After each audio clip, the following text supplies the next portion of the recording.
अस्सलाम वालेकुम एवरीवन। सो हम सिग्निफिकेंट टेस्ट्स में से शुरू करने से पहले कुछ बहुत ही इंपॉर्टेंट डेफिनेशंस करने लगे, जो कि डेफिनेशंस भी जिनकी और जिनसे मुतालिक क्वेश्चंस और एमसीक्यूज रिपीटेडली आते हैं। अभी तक मैंने प्रिपेयर फॉर आईएमएम सीरीज़ में आपको क्लिनिकल साइंसेज के जितने टॉपिक कराए हैं, ये इंतहाई हाई यील्ड टॉपिक्स है।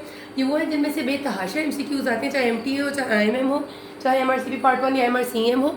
तो प्लीज़ मेक श्योर कीजिए। लोग क्लिनिकल साइंसेज को बहुत फालतू टॉपिक समझ के छोड़ देते हैं। मैंने शुरू इससे किया कि ये बेसिक है और ये इतना ज़्यादा सब्जेक्ट्स को कवर करें, तो प्लीज़ मेक श्योर करें कि आप इसको समझ लें और इन चीज़ों को सीख लें, क्योंकि ये मुफ्त के मार्क्स होते हैं आपके।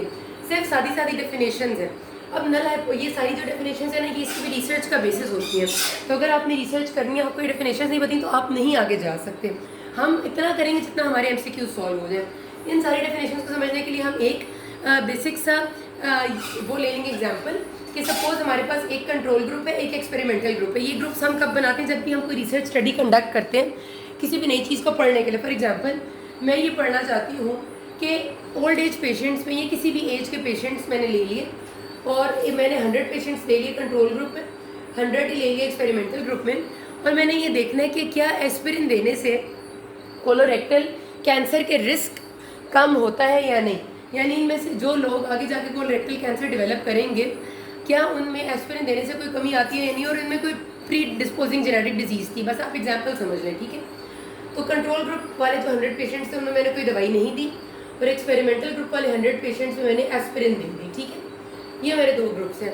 अब जब मैं इन पर स्टडी शुरू करूँगी, उससे पहले मैं एक नल हाइपोथेसिस बनाती हूँ हमेशा, और एक अल्टरनेटिव हाइपोथेसिस। नल का मतलब ये होता है नहीं।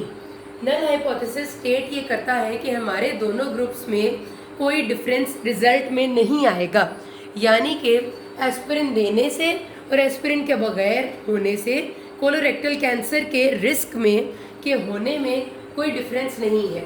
तो नो डिफरेंस जिस जगह भी आएगा वो नल हाइपोथेसिस होता है किसी भी स्टडी में। When we say that there is no difference between the two groups which we are studying at the end of the study, ये एक हाइपोथेसिस है। हाइपोथेसिस का मतलब होता है एक टेंटेटिव ख्याल। ये मेरा ख्याल है कि कोई डिफरेंस नहीं होगा। ये ज़रूरी नहीं है, ये तो स्टडी होगी तो पता चलेगा। तो ये डेफिनेशन नल हाइपोथेसिस की प्लीज़ सबको समझ में आनी चाहिए और याद भी होनी चाहिए कि there is statistically no difference between control and experimental group. अब दूसरा इसके जो हाइपोथेसिस होता है, जिस नल हाइपोथेसिस को HO कहते हैं, ठीक है, H0। दूसरे को कहते हैं अल्टरनेटिव हाइपोथेसिस, इसको H1 कहते हैं। जब भी HO और H1 लिखा हो तो आपको पता हो कि इसको नल और अल्टरनेटिव हाइपोथेसिस कहते हैं। इसका अल्टरनेटिव सिंपली ये कहेगा कि डिफरेंस एग्जिस्ट करेगा, यानी कि अगर हम एस्पिरिन देंगे तो कोलोरेक्टल कैंसर का रिस्क कम हो जाएगा। ये हमारा अल्टरनेटिव हाइपोथेसिस है। कितनी सिंपल सी बात है। इसकी डेफिनेशन भी बेतहाशा दफ़ा वो एमसीक्यू में पूछते हैं कि लंबी सी आपको सिनेरियो बना के देते हैं। देयर वर टू ग्रुप्स, एक ऐसा था दूसरा वैसा था, हमारा उसमें नल हाइपोथेसिस बना था, फिर हमने एक अल्टरनेटिव हाइपोथेसिस बनाया था, और हमारा अल्टरनेटिव हाइपोथेसिस जो है उसकी डेफिनेशन क्या होगी, बस ये आपसे पूछ लेते हैं। तो there will be difference between the two groups, या ये भी पूछना है अल्टरनेटिव हाइपोथेसिस को किस से डिनोट करते हैं।